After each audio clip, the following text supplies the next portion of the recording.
as we get to welcome in one of the truly greatest of all time, Joe Montana. Joe, welcome in. Thanks so much for being here. Appreciate it. Thanks Thank for you, coming, guys. Joe. You Appreciate bet. it. Thank What's you. going on? Yeah. So first things first, thanks for stopping by. Who are you working with, and why are you working with them? Well, I got a chance to work with a fun promotion with Advanced Auto Parts, and they have a great promotion going on called Most Valuable Play. And so, if you want to be a part or the chance to win, get on advancedautoparts.com and register. And before the game starts, and if anyone throws a touchdown pass of 25 yards or more in the game, doesn't have to be the quarterback because we know everybody's throwing the ball around here every now and then. Yeah. 25 people will be picked to win gas for a year at the Shell stations around the country, and also a $500 gift certificate to go get those new wipers and anything else you need for your car at Advance. Awesome. You obviously played the vast majority of your career at the 49ers, but since this is a Chiefs stream, I'd be remiss if I didn't ask you about those 2 years in Kansas City. Yeah.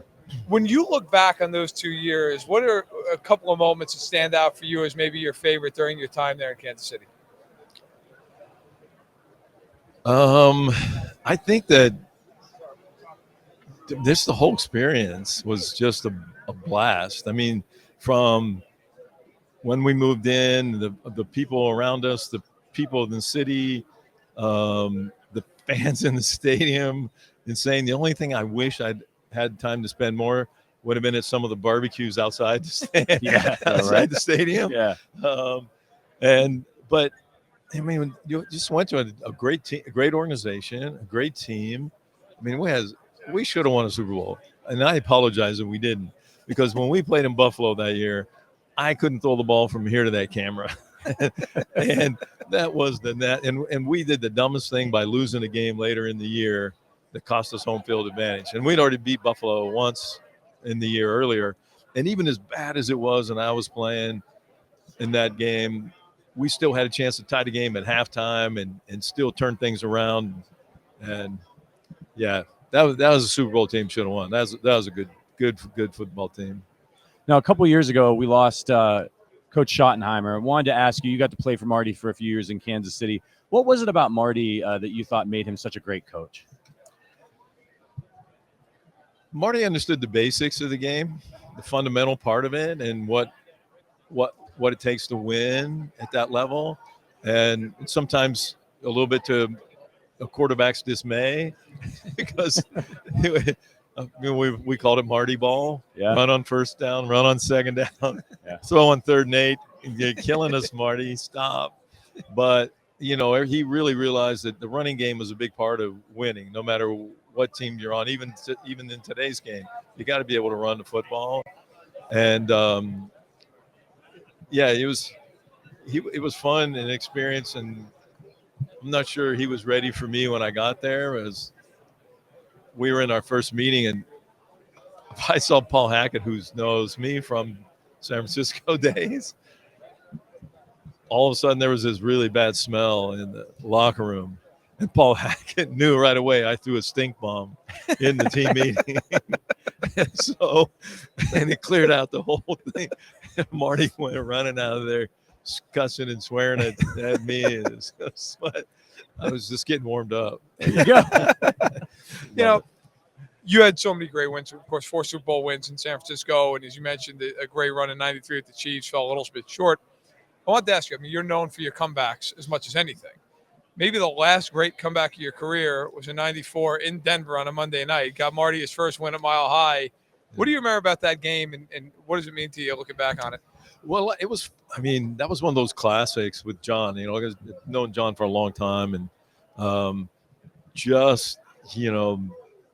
going back and forth, and everybody thought the last touchdown that was scored was going to be, that was it, and then another team goes back, they go back down and score again, and then we get the ball back with a little bit of time, and it was fun because actually the touchdown pass that Willie caught was right there by my wife and my daughter were right there by the end zone, so it was fun for them to be right so close to that last one, and that was a fun game. Playing up there is hard, for everybody, and then it's not just the the altitude. They play well at home, and fan base is crazy and throw stuff at you and everything else. But Yeah. but those are the fun games to be in. You know, the game with Pittsburgh, and coming back and at home there. So that was good. You get to play against a lot of great quarterbacks during your era. You're going up against John Elway, Dan Marino, Jim Kelly. Is there somebody that you like doing battle against the most? I mean, the quarterbacks don't step on the field at the same time, but is there somebody you really enjoy playing against?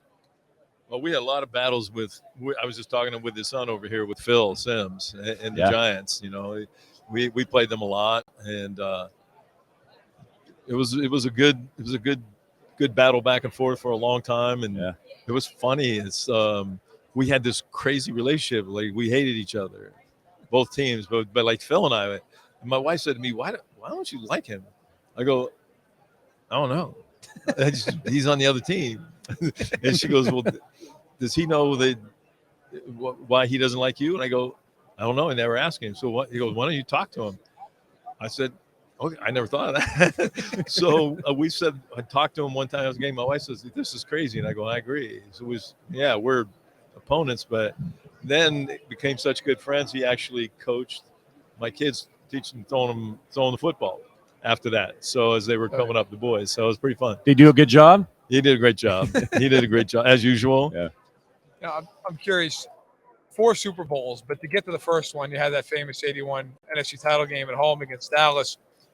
When you look back on it, obviously, look, the rings are what matter most in terms of the team achievement, but that game to get there when you're an underdog at home, it is a weird game. It's 6 turnovers in that game. I know, that's what I was going to say. It was a bizarre game. Does that game mean more to you in some ways, and even some of the Super Bowls, because it got you to your first one? I think that one did more than almost as much as the first Super Bowl. When you look at the big hump for the 49ers over the history, has been the Cowboys. And, we had already beat them once in the year. And so, they were a lot of talk going back from them about they still had no respect for us and this and that. And so to be able to go back in and beat them, and, and the Cowboy fans are always all mad at me. And I go, you don't be mad at me, because you guys got the ball back and you couldn't score. So you should be mad at our defense. And they go, in fact, one guy just right here said, "I don't even remember that, but I think you're right." I go, "No, I know I'm right. It was Eric Wright." Thanks to Eric Wright. Yeah, that's what won the game. But yeah, crazy, wasn't it? All the turnovers and fumbles and interceptions, everything. Looking back, people would go, "Well, of course the Niners won. They had Joe Montana, and you weren't Joe Montana yet, right? You didn't have the legacy yet. You were a third-year quarterback." At what point, you had to go 89 yards on that last drive. At what point were you like, "We're scoring"? Was it legitimately 89 yards away, or was it at like? No, it was. The thing about it is we really, I think we just needed a field goal to tie, and everybody was expecting us to throw the ball. Well, we ran the ball the majority of the way until we got down. We made a couple plays for first downs throwing the ball, but majority of it was come on the ground for us. And we didn't have an outstanding running back at the time. We didn't have Roger Craig. Linville did a great job, but there was. I don't know. It was an interesting game. I look back on it, and it reminds me of the last game I played at Notre Dame in Houston. Same thing. Nasty day though in Houston, and there were so many turnovers, but they forget because I threw a touchdown pass to win the game at the end of the game. So, I looked at that game as probably the kickstart to the 49ers, getting past that hump. And then you got to play with the greatest receiver of all time in Jerry Rice. As you watch the league today with a lot of these young, dynamic wide receivers, is there anybody that you see out there playing that you're like, man, I would have liked to have tossed a few balls to him during my career? Oh man, there's a bunch of them, and they're so big, You look at them, and I'm trying to think off the top of my head. You caught me off guard on that one, but I mean, I'll come up with the name in a minute. But there's when you look at the guys, just think of the guys that Marino had. They were all 5'10", 5'11", maybe. Yeah. And these guys, 6'4", 6'5", getting free releases off the ball. Yeah. I'd like to see Danny play today. When you look back, you retired after the '94 season. You made the playoffs a few times with Kansas City. The next year they went 13-3, and they were in the divisional round. They had that loss that Kansas City still hasn't gotten over. Yep.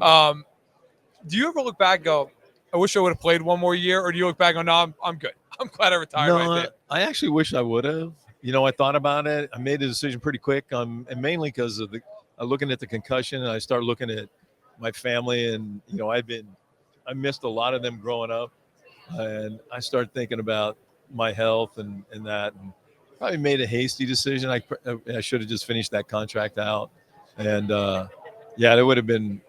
We should have won. Like I said, that team could have won and should have won a Super Bowl in that period of time. Sad. I read a story recently that when you came to Kansas City, Marty was trying to tell you, hey, get ready for how loud it's going to be at Arrowhead. And you said, come on, Marty, man, I've won 4 Super Bowls. I played in front of big crowds. Was he right? Oh, by far. Yeah. And he said, it's the most exhilarating thing you'll be a part of. And that's when I said exactly what you said. And wasn't ready for when the whole stadium says in the home of the Chiefs, right?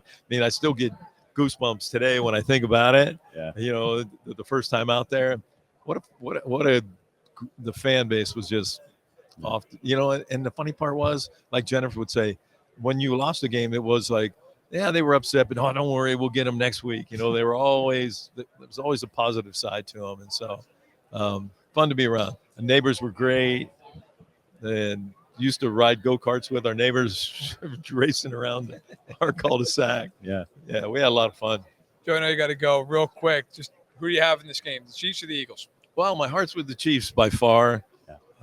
Man, other team is so big and on a roll right now. And I just hope Patrick's healthy. I think they win. I don't know how bad he's hurt or if he is hurt, but they get so much pressure. He's going to have to be able to move around, and he makes great quick decisions anyway. But part of his game is making those crazy things happen. But I'm pulling for the Chiefs, but got a little tiny edge to Philly right now. My only question is him. Yeah. Hey, Joe, thank you so much for stopping by. True pleasure. Thanks a lot, My Joe. pleasure. Thank you, guys. Hey, enjoy the week. All right. I just need some barbecue. Yeah. We'll work on that. Yeah, you Back and me around. both. Yeah.